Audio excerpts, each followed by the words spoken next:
In the annals of criminal history, few names are as chilling as the acid bath murderer. This ominous moniker belonged to a seemingly ordinary man named John Hay, who would become one of the most terrifying figures of the 20th century. Hay was not your average criminal. His method of choice was as unique as it was horrifying, dissolving his victims in vats of sulfuric acid, a ghastly technique that earned him his infamous nickname. Each time he committed his horrifying act, he left behind no trace, no body and no soul, only a diluted acidic soup as the sole testament to his monstrous deeds. His life wasn't always shrouded in darkness. Once upon a time, Hay was just an ordinary man with dreams and aspirations, a man who could have been your neighbor, your friend, or even your family. So what could have possibly led him down this path of unimaginable horror? But how did a seemingly ordinary man become one of the most terrifying figures of the 20th century? Let's dive into the dark world of John Hay. John Hay, the man who would later become the acid bath murderer, was not born a monster. Born in 1909, he was raised in a strict religious household in Yorkshire. His parents, both devout members of the Plymouth Brethren, instilled in him a fear of eternal damnification, a concept that would later twist and warp his understanding of life and death.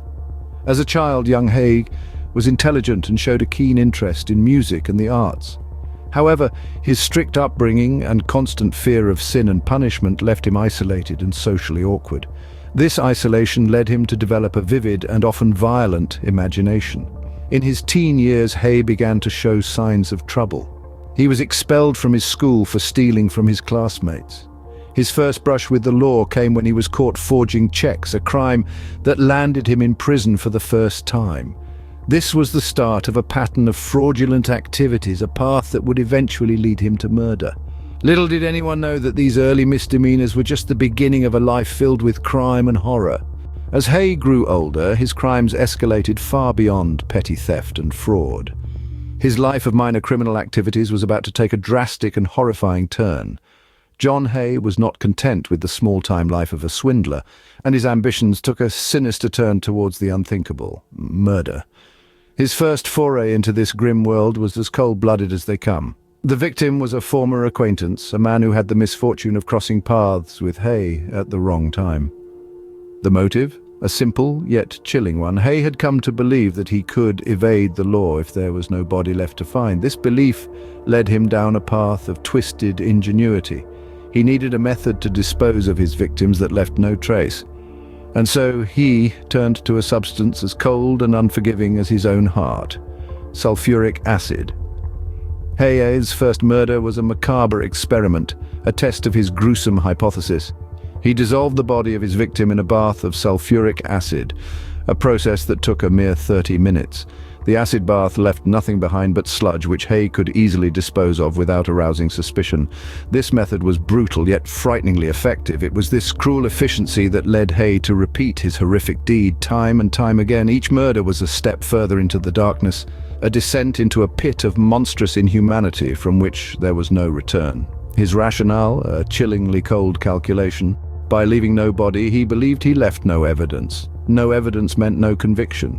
As twisted as it was in Hay's mind, this was the perfect crime. But with each life he took, the gravity of his deeds began to weigh heavily on the public consciousness. His actions, so shockingly inhumane, earned him a name that would echo through the annals of crime history. With each life he took, Hay's infamy grew, earning him the terrifying moniker of the acid bath murderer. Like all criminals, Hay's reign of terror could not last forever. The wheels of justice were slowly but surely beginning to turn. The disappearance of the McSwan family, the Durans, and Mrs. Henderson had not gone unnoticed. The police were gathering pieces of the puzzle, and the picture they were forming was one of horror and disbelief. Detectives began to suspect Hay when they noticed his sudden influx of wealth. He was living a lavish lifestyle, funded by the sales of his victims' properties and possessions. His greed, it seemed, was his downfall. The police started a thorough investigation, and the net around Hay began to tighten. A breakthrough came when they discovered a dry cleaner's receipt for Mrs. Henderson's Persian lamb coat.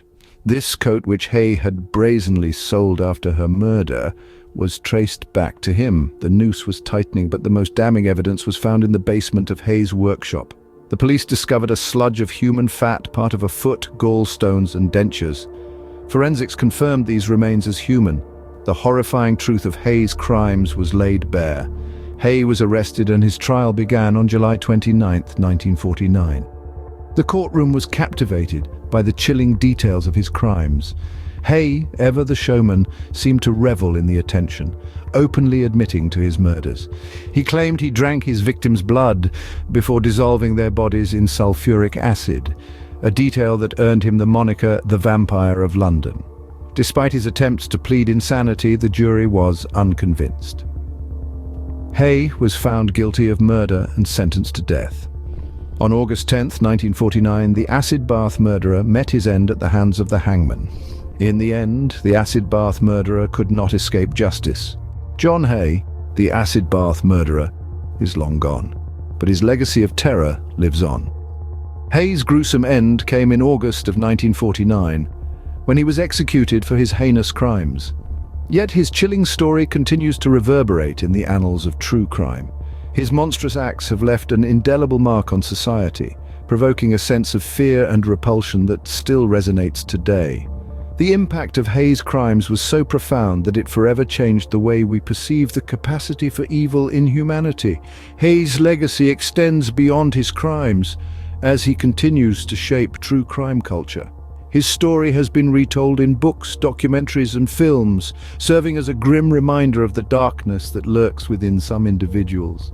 His chilling methodology, the gruesome details of his crimes, and his nonchalant demeanor in the face of such horror have become the stuff of true crime legend. So ends the dark tale of John Hay, the acid bath murderer, a chilling reminder of the depths to which humanity can sink.